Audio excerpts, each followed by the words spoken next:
wabarakatuh. Kepada Ibu Kepala Sekolah SD 04 Kemiri yang saya hormati, pada Bapak Ibu Guru SD 04 Kemiri yang saya hormati, pertama-tama marilah kita panjatkan puji syukur atas kehadirat Allah Subhanahu wa Ta'ala yang telah melimpahkan rahmat, hidayah serta inayah kepada kita semua, sehingga pada siang hari ini kita dapat berkumpul dalam acara sosialisasi modul pendidikan guru penggerak yang akan disampaikan oleh Ibu Anti Ariyanti Kusmadi. Menjadi acara yang pertama yaitu pembukaan. Agar acara pada siang hari ini dapat berjalan dengan lancar, marilah bersama-sama kita buka dengan bacaan basmalah. Bismillahirrahmanirrahim.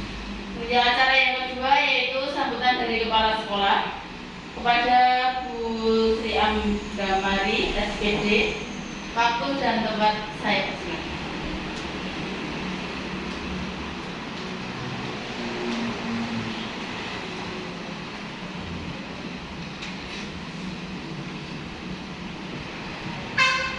Bapak Ibu yang terhormat dan yang saya banggakan, Assalamualaikum warahmatullahi wabarakatuh. Alhamdulillah, puji syukur kita panjatkan kepada Allah Subhanahu wa Ta'ala yang telah memberikan rahmat serta hidayahnya kepada kita semua, sehingga di siang hari ini kita bisa berkumpul untuk memenuhi undangan kami, yaitu tentang sosialisasi dari guru penggerak di SD 04 Kemiri. Bapak Ibu yang saya hormati, terima kasih Bapak Ibu telah memenuhi undangan yang telah kami sampaikan dengan acara tunggal, yaitu tentang sosialisasi dari guru penggerak tentang modul 1, yaitu filosofis Ki Hajar Dewantara. Intinya nanti seperti itu.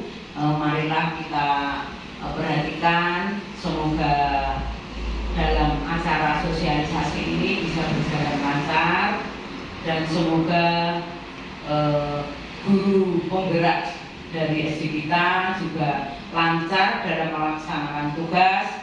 Semoga sukses, berhasil dengan baik, bermanfaat untuk kita semuanya dan anak didik semuanya. Saya kira cukup sekian. Waktu saya kembalikan kepada pembawa acara, dan sepenuhnya saya berikan kepada Ibu Atik sebagai guru penggerak di SD 04 Kemiri. Sekian, terima kasih.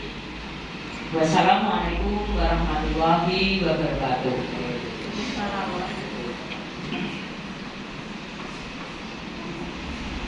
Bismillahirrahmanirrahim. Assalamualaikum warahmatullahi wabarakatuh.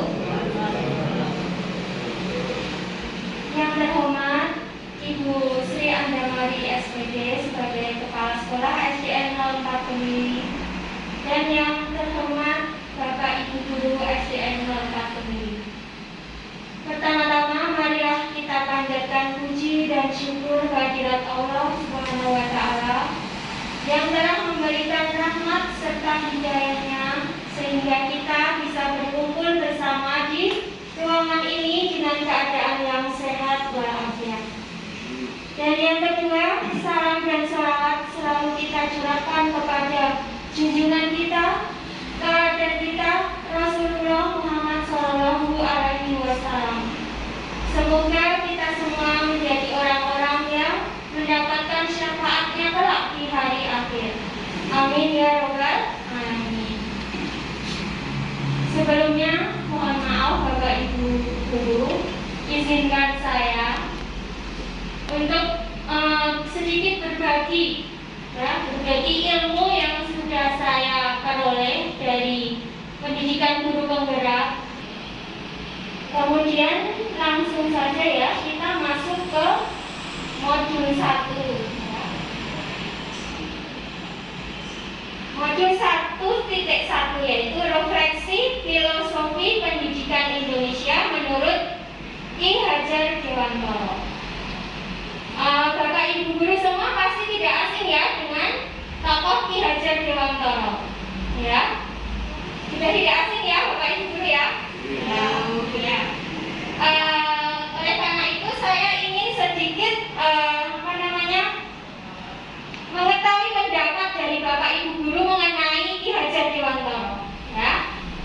Nah, nanti saya akan mengirim link di grup SD ya. Nanti diklik linknya dan kemudian Bapak Ibu guru tuliskan ya 2 kata yang menggambarkan sosok Ki Hajar Dewantara, ya. Sebentar, saya kirim linknya ya di grup ya. Tolong dibuka grupnya, grup di SD. Ini muncul ya di sini. Jawaban dari Bapak Ibu semua langsung muncul di layar. Sudah semuanya ya Bapak Ibu? Sudah ya. Nah, di sini jawaban Bapak Ibu ada rela berkorban, pendidikan, pahlawan pendidikan, ada Bapak Pendidikan Nasional, kemudian tokoh pendidikan nasional, Bapak Pendidikan, Tuturi Handayani, kemudian ada rendah hati, tokoh, ya. Itu semua kata-kata yang menggambarkan dari sosok Ki Hajar Dewantara. Terima kasih atas pendapat Bapak Ibu guru semua ya. Jadi intinya ya, Bapak Ki Hajar Dewantara ini adalah Bapak Pendidikan Nasional ya. Mengapa disebut Bapak Pendidikan Nasional? Itu karena jasa-jasa beliau terhadap pendidikan Indonesia ya. Makanya dia disebut sebagai dijuluki tokoh pendidikan nasional. Nah, kemudian tidak hanya itu ya Bapak Ibu, ternyata filosofi atau pemikiran-pemikiran dari Ki Hajar Dewantara itu ya sangat bermanfaat bagi pendidikan Indonesia. Nah, pendidikan sekarang ingin mengembalikan ya, ingin menerapkan kembali apa yang dijabarkan oleh Bapak Ki Hajar Dewantara. Pemikiran-pemikiran apa yang disampaikan oleh Ki Hajar Dewantara akan ada di modul 1 ini. Kita kembali ke modulnya.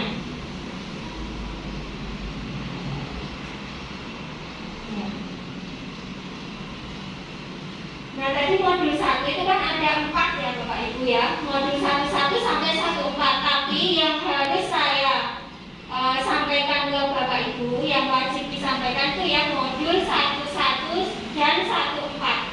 Jadi ini ya Bapak Ibu ya, pemikiran dari Ki Hajar Dewantara yang pertama itu adalah menuntun ya. Jadi pendidikan menurut Ki Hajar Dewantara itu adalah menuntun. Menuntun apa maksudnya ya? Jadi setiap anak itu lahir sudah mempunyai kodratnya masing-masing ya. Jadi sudah punya bakat, minat ya, sendiri-sendiri. Nah, ya kita sebagai pendidik ya, tugasnya itu hanyalah menuntun. Nah, maksudnya menuntun di sini adalah memberikan segala sesuatu yang dibutuhkan oleh anak ya, agar seluruh bakat dan minatnya itu dapat tersalurkan dengan baik. Nah, kita sebagai pendidik tidak boleh ya, tidak berhak untuk menuntut ya, menuntut anak untuk ini, untuk itu ya. Jadi hanya menuntun ya, menuntun, memberikan arahan, memberikan bimbingan ya, supaya anak tersebut dapat tumbuh dan berkembang dengan baik ya, sesuai dengan kodratnya masing-masing ya. Itu dasar pendidikan Ki Hajar yang pertama, yaitu menuntun. Nah, kalau ini sudah tidak asing lagi ya Bapak Ibu ya. Semboyan dari Ki Hajar Dewantara ada 3 ya. Ing ngarsa so tulodo, kemudian ing madya mamungkarsa,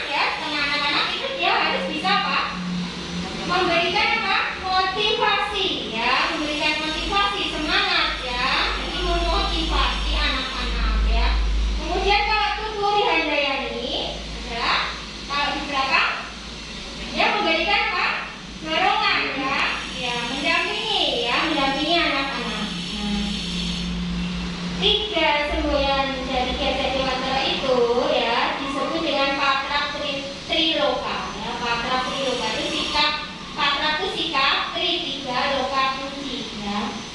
Tuh. Nah, yang kalau dipakai di dunia pendidikan ya Tuturi Handayani ya Bapak Ibu ya.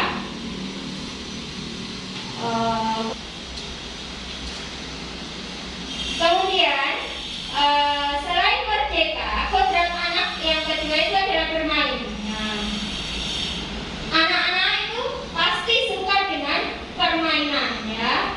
Bermain itu adalah salah satu kodrat anak ya. Mengapa? Karena dengan bermain mereka akan merasa gembira, senang hati mereka ya. Jadi sudah semestinya itu kodrat anak itu adalah bermain, suka bermain ya. Nah, kemudian pikiran, perasaan, kemauan, tenaga atau cipta, rasa, karsa atau karya dan pekerti itu sudah ada pada diri anak. Nah, karena anak mempunyai kodrat bermain ya, nah hal ini bisa kita terapkan dalam pembelajaran sehari-hari ya. Jadi pembelajaran kita ya dapat kita selipkan dengan permainan ya, supaya anak-anak itu dalam belajar itu merasa senang ya, dalam keadaan senang. Kalau anak belajar dalam keadaan senang, insya Allah ya materi-materi kita yang kita sampaikan itu dapat masuk ya dengan baik ya. Waktu demonstrasi kontekstual dalam modul 1.1 ini saya menerapkan pembelajaran juga ya, dengan bermain ya pada anak-anak. Saya berikan videonya ya. Waktu saya menerapkan permainan dalam pembelajaran rantai makanan.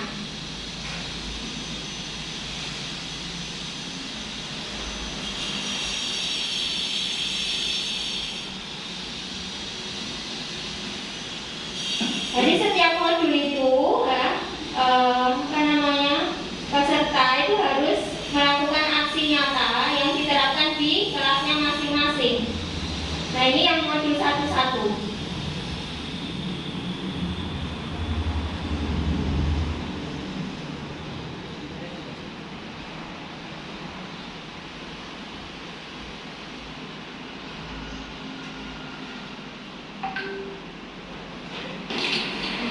Bismillahirrahmanirrahim. Assalamualaikum warahmatullahi wabarakatuh.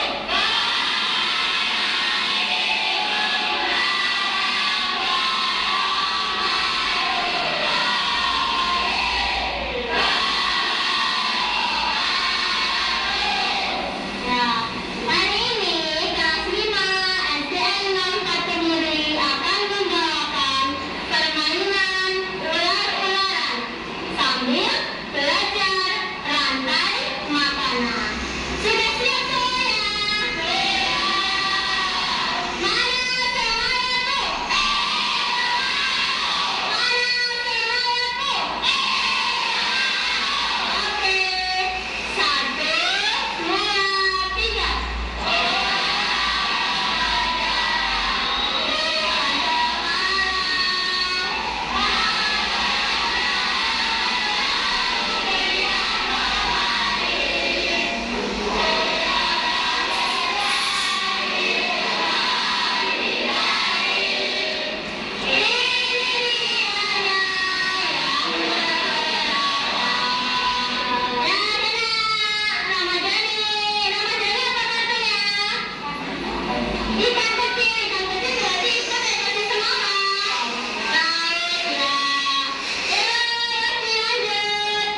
Yang Bapak Ibu lihat tadi ya. Jadi nanti masing-masing anak mengantongi kartu ya. Kartunya itu ada tulisan makhluk hidup yang ada di ekosistem ya. Ekosistemnya itu ada 2 ya. Ekosistemnya itu ada 2, yang megang adalah yang bertindak sebagai terowongan tadi ya. Nah, nanti dalam lagunya tadi terakhir akan ditangkap ya salah satu anak ya. Kemudian ditanya bawa kartu apa ya, isinya apa. Nah, misalnya tadi ikan kecil. Nah, ikan kecil berarti masuk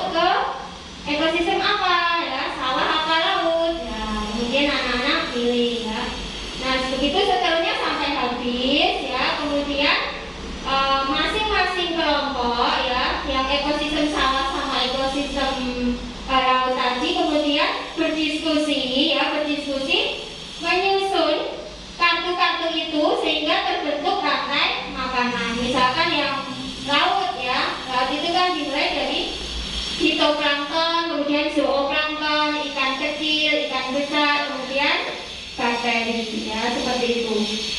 Nah, dalam permainan ini ya, terbukti anak-anak itu merasa senang dan lebih bersemangat mengikuti pembelajaran ya. Kemudian pembelajaran itu juga bisa berpusat pada siswa. Jadi tidak hanya guru saja yang aktif ya. Jadi siswa juga harus aktif ya, dituntut harus aktif.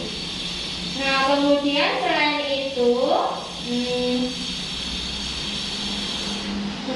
siswa juga berani menyampaikan ya, menyampaikan hasil kerja kelompok.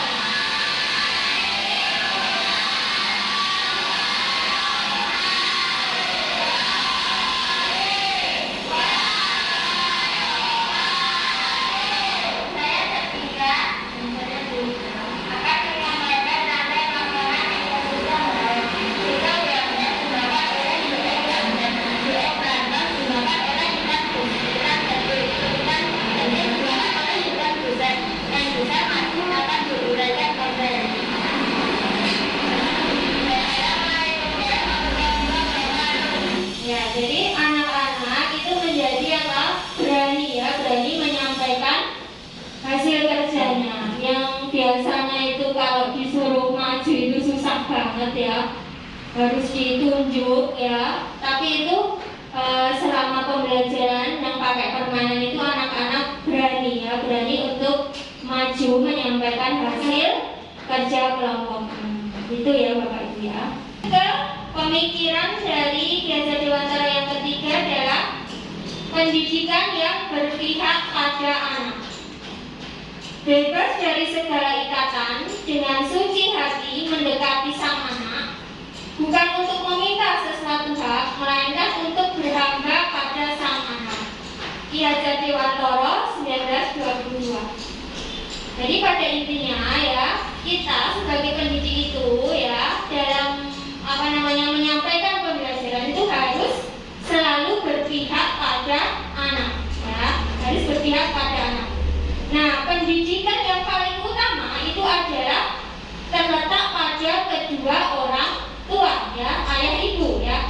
Karena ayah dan ibu itulah yang paling bisa ya, dengan semurni-murninya dan seikhlas-ikhlasnya ya, berhamba pada sang anak. Berhamba ini dalam kutip ya, berhamba bukan kok menuruti segala keinginan anak ya, tapi berhamba itu bukan menuruti segala keinginan anak, tapi berpihak pada anak ya. Jadi memperhatikan segala kebutuhan dari anak-anak.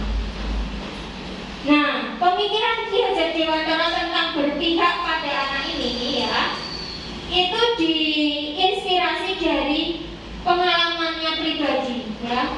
Waktu itu Ki Hajar Dewantara kan diasingkan ya, diasingkan di negeri Belanda.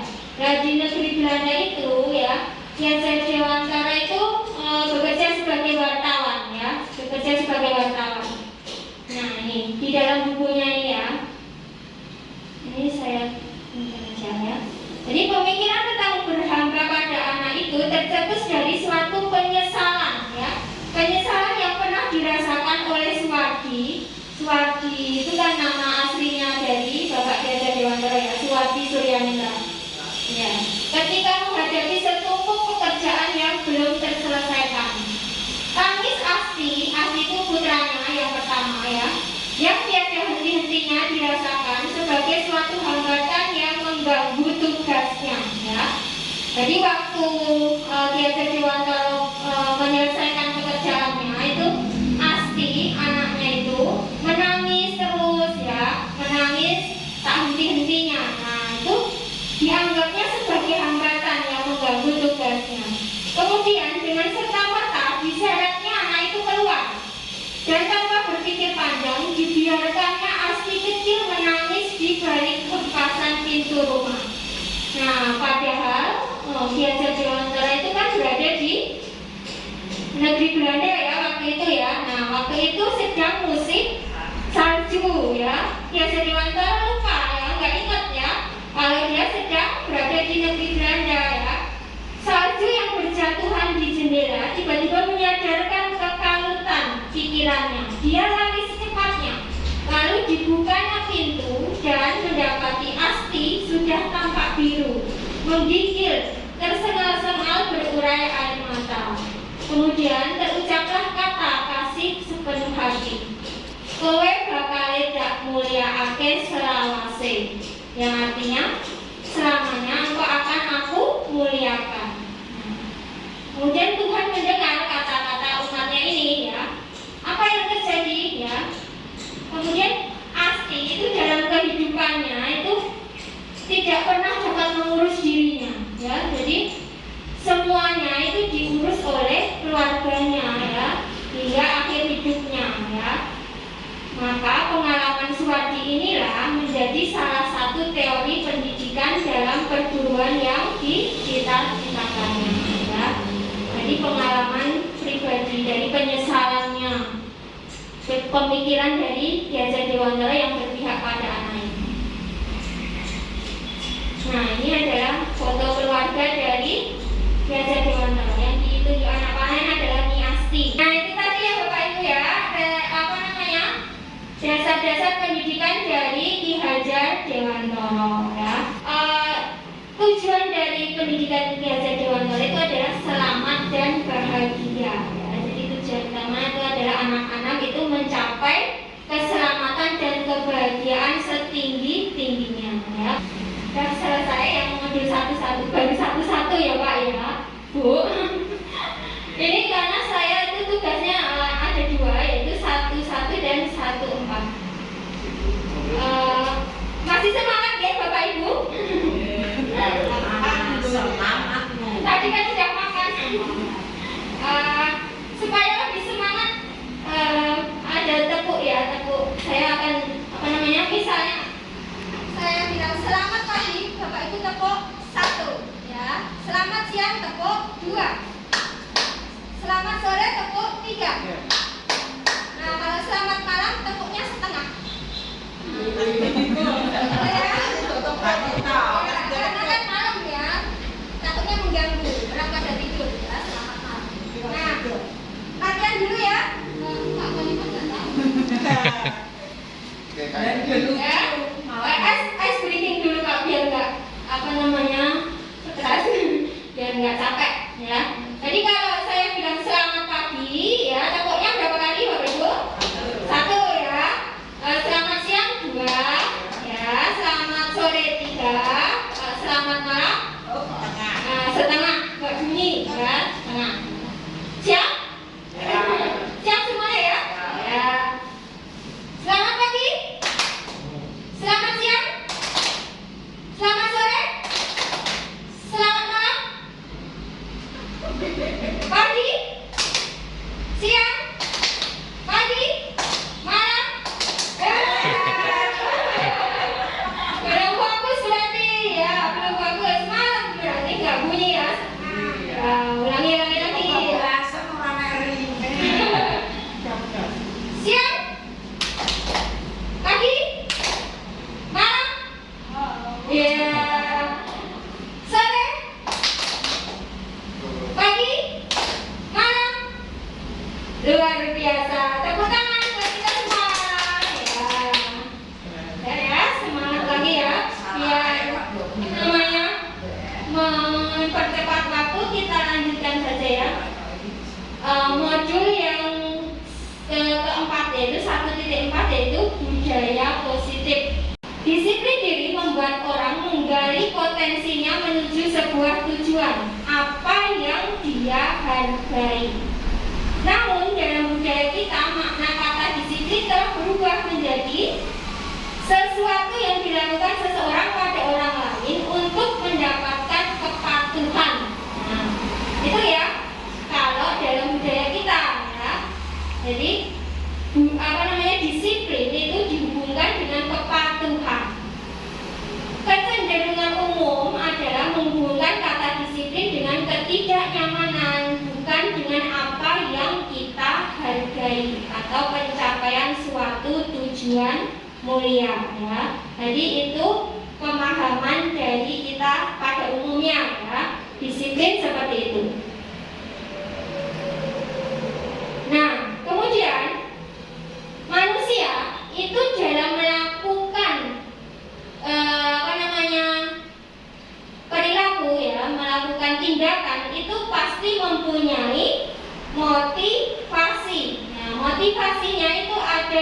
ya, motivasi eksternal dan juga motivasi internal ya. Nah, motivasinya apa saja ya? Yang pertama ya, untuk menghindari ketidaknyamanan atau untuk menghindari hukuman ya. Berarti itu termasuk motivasi eksternal ya. Jadi dia melakukan sesuatu itu dia akan bertanya dulu ya, apa yang akan terjadi bila saya tidak melakukannya ya. Jadi itu alasannya untuk menghindari hukuman ya, menghindari ketidaknyamanan. Jadi misalkan anak ya tidak mengerjakan PR ya, kalau motivasinya motivasi eksternal, dia akan memandang nanti kalau aku nggak mengerjakan PR dapat hukuman apa ya, ya itu motivasi anak ya, yang termasuk motivasi eksternal ya. Jadi dia mengerjakan PR itu karena apa? Agar tidak dihukum ya, agar tidak dihukum oleh Pak Guru atau Bu Guru ya. Jadi itu adalah motivasi eksternal.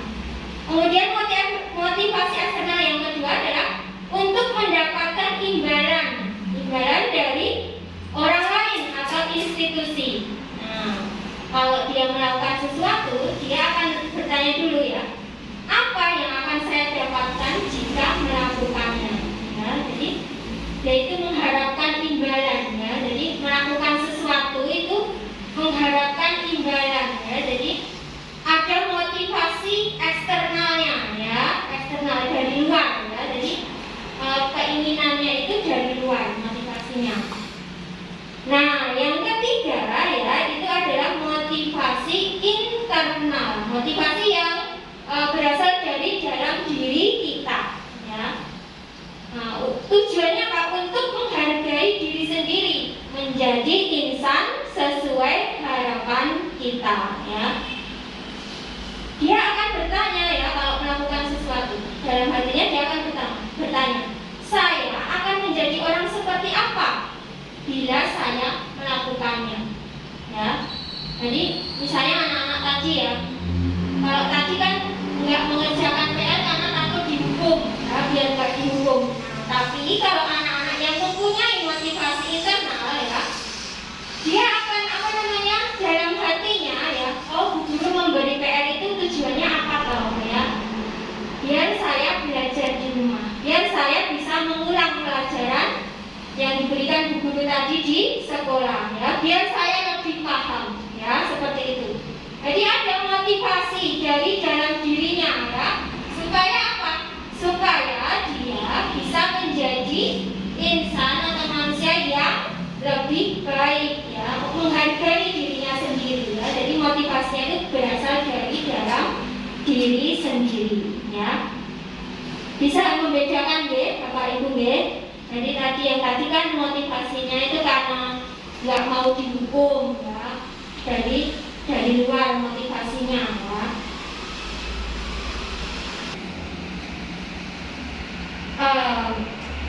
Bapak Ibu, itu dalam istilah disiplin itu ada istilah juga yang namanya restitusi ya. Apa itu restitusi ya?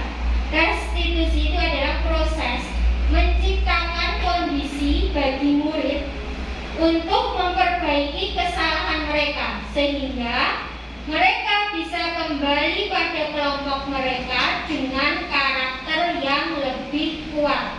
Itu menurut Bosen 2004 ya. Jadi ini ada hubungannya dengan peraturan dan hukuman tadi ya.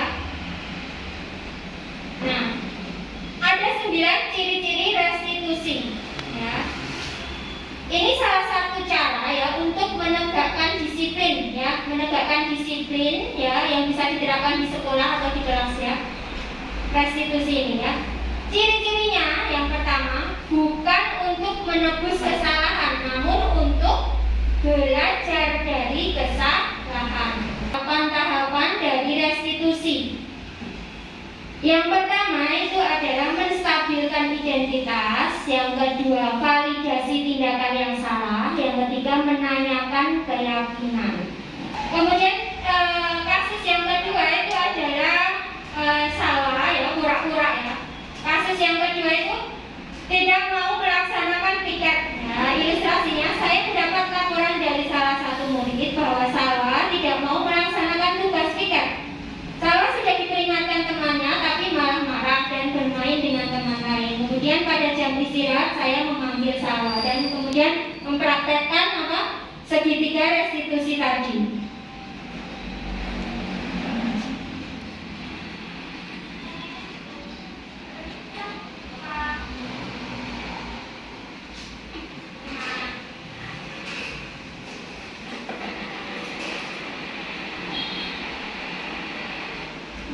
Untuk menegakkan disiplin positif di sekolah atau di kelas.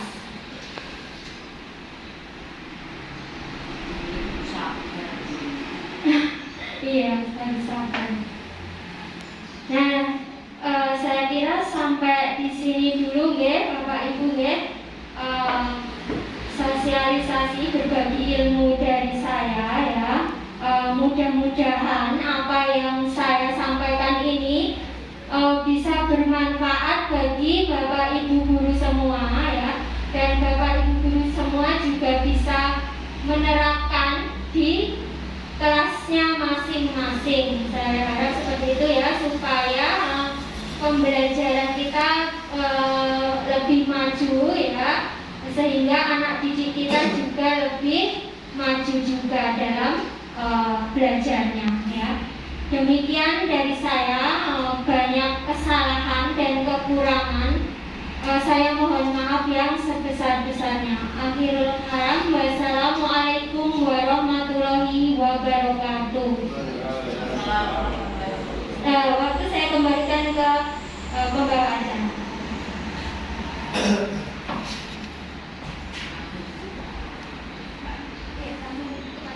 Demikian tadi sosialisasi dari Bu Andi Arianti. Semoga dapat bermanfaat bagi kita semua. Acara yang terakhir yaitu penutup. Marilah bersama-sama kita tutup dengan bacaan hamdalah. Alhamdulillah. Sekian dari saya, setelah kata saya mohon maaf. Assalamualaikum warahmatullahi wabarakatuh.